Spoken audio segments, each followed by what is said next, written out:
Hello नमस्कार दोस्तों, मेरा नाम राजेश है। आप सभी लोगों का स्वागत है मेरे यूट्यूब चैनल पर। आज हम सीखने की कड़ी में तीसरा वीडियो मैं बना रहा हूँ, जिसमें मैंने कालपुरुष की कुंडली बनाई हुई है और 12 स्थान को बनाया है, 12 राशियों को भी दिखाया है। दरअसल में ये कुंडली का पहला घर होता है और जहाँ पे जितने नंबर लिखे हुए वो उसी स्थान का घर है। जैसे दूसरा, तीसरा, चौथा, ऐसे 12 तक घर बने हुए हैं। तो ये जो है पहले घर को हम लगन भी बोलते हैं।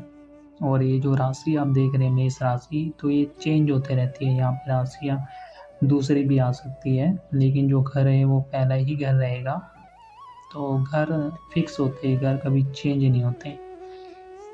तो आज हम डिस्कस करेंगे कि कौन से घर से हम क्या क्या चीज़ें देखते हैं।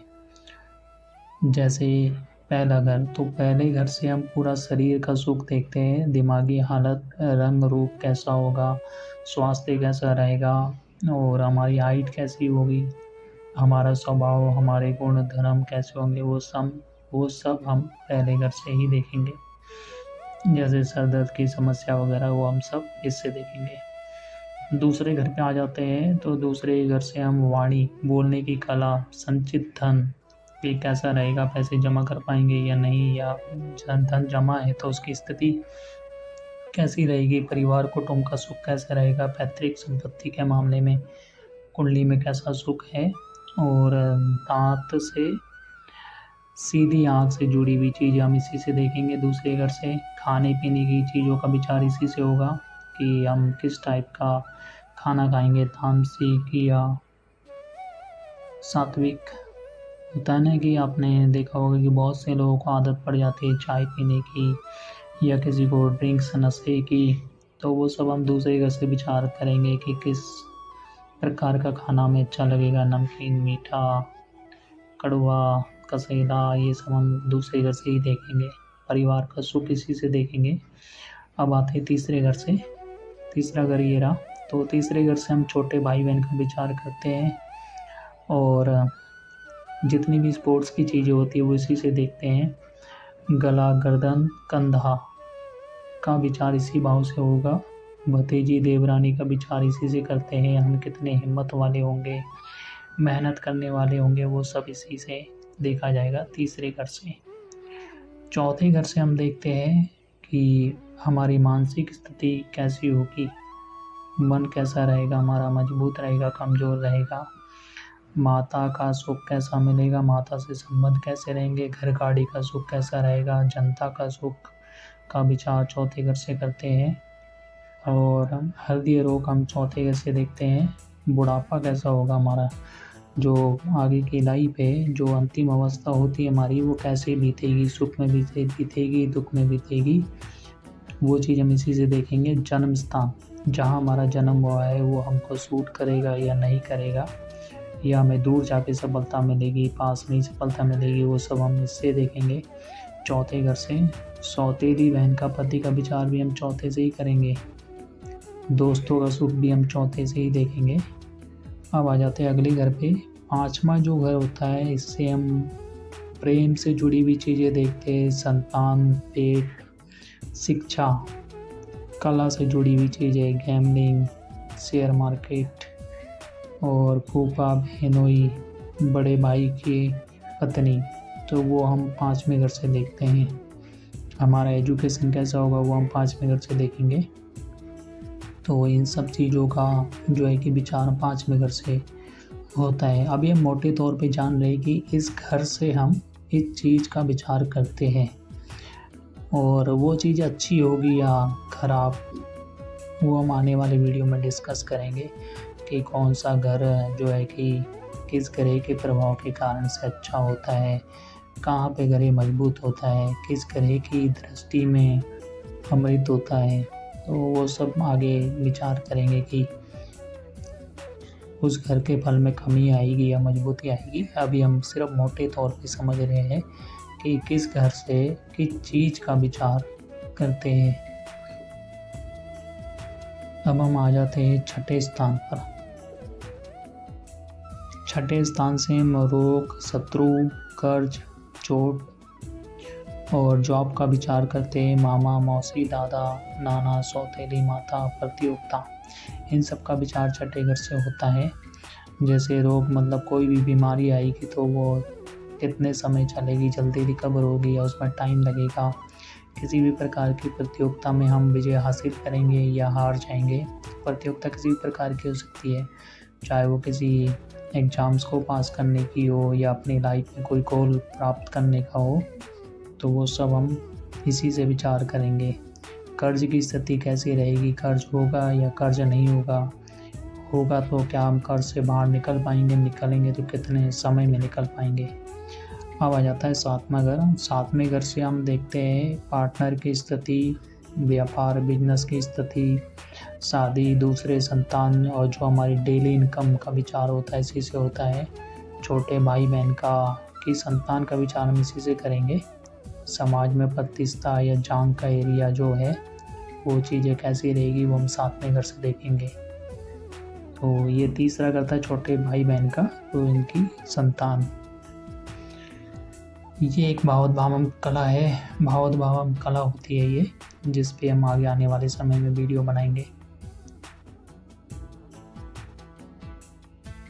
अब आठवां घर है, तो आठवें घर से हम आयु का विचार करते हैं, मृत्यु का कारण का विचार करते हैं, धन का विचार करते हैं। लेकिन ये धन होता है बिना मेहनत का, कहीं से अचानक कोई लॉटरी लग जाए या कहीं होता है कई बार पीएफ का पैसा या कहीं से अचानक से धन लाभ आपको हो जाए जिसमें आपकी मेहनत ना के बराबर हो, इस टाइप का धन का विचार इससे करते हैं। पत्नी के धन का विचार भी इसी से करते हैं, ससुराल पक्ष देखते हैं।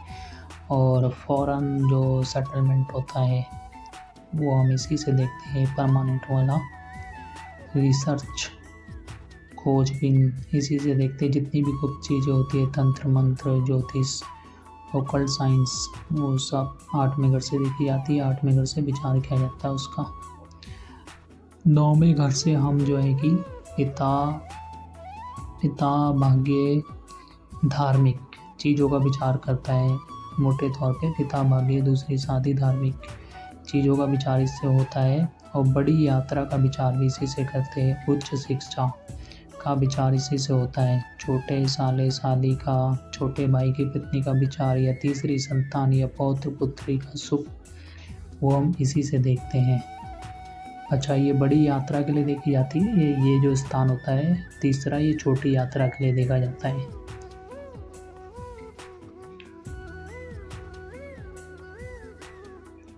कई जगह जो पिता का विचार है वो 10वें से भी करते हैं, लेकिन मैं 9वें से करता आ रहा हूँ तो इसलिए मैं 9वें से ही बता रहा हूँ। बाकी कई जगह जो है 10वें से भी विचार किया जाता है। 10वें घर से हम देखते हैं जो भी हमारा व्यवसाय या कैरियर का फल होता है वो हम 10वें से देखते हैं कि हम किस में कार्य करेंगे, कौन सा कार्य हमको अच्छा सूटेबल रहेगा। और घुटनों के जोड़ों का जो दर्द होता है, टांगों का विचार, पति की मम्मी, सास का विचार इसी से किया जाएगा। छोटे भाई बहन का विचार किया जाएगा। मामा व मौसी के संतान का विचार 10वें से किया जाएगा। लेकिन मोटे तौर पे ये व्यवसाय कैरियर के लिए देखा जाता है और सत्ता के लिए। 10वां घर कर्म भाव होता है। अब हम 11वें पे आते हैं, तो 11वां जो होता है वो लाभ को दिखाता है, इच्छा को दिखाता है। हमारी इच्छाएं जो है वो कितने समय में पूर्ण हो जाएगी, जल्दी पूर्ण होगी या समय लगेगा। प्रॉपर्टी का लाभ इससे देखते हैं। पुत्र वधू और जमाई जी का विचार भी इसी से करते हैं। बहू दामाद, छोटी मोटी बीमारी का विचार भी हम इसी से करते हैं। उल्टे कान का जो लेफ्ट ईयर होता है वो भी हम इसी से देखते हैं। घुटनों के नीचे की पिंडली हम इसी से देखते हैं 11वें भाव से।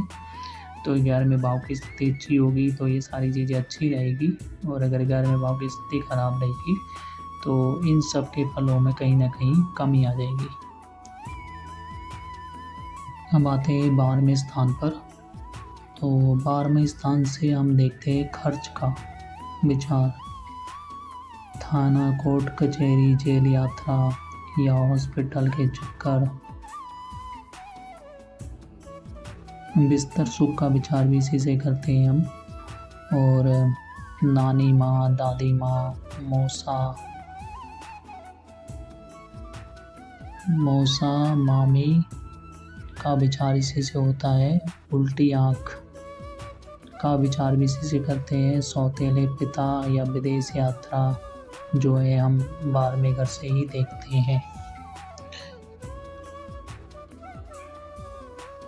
तो मोटे तौर पे समझते हैं, पहला घर होता है हमारा पूर्ण शरीर का, दूसरा घर हमारे धन, कुटुंब, परिवार को दिखाता है, तीसरा छोटे भाई बहन, पराक्रम, खेल को दिखाता है, चौथा जो है कि मानसिक स्थिति, माता और गाड़ी की स्थिति को दिखाता है, भूमि की स्थिति को दिखाता है, पांचवा घर प्रेम, संतान, शिक्षा,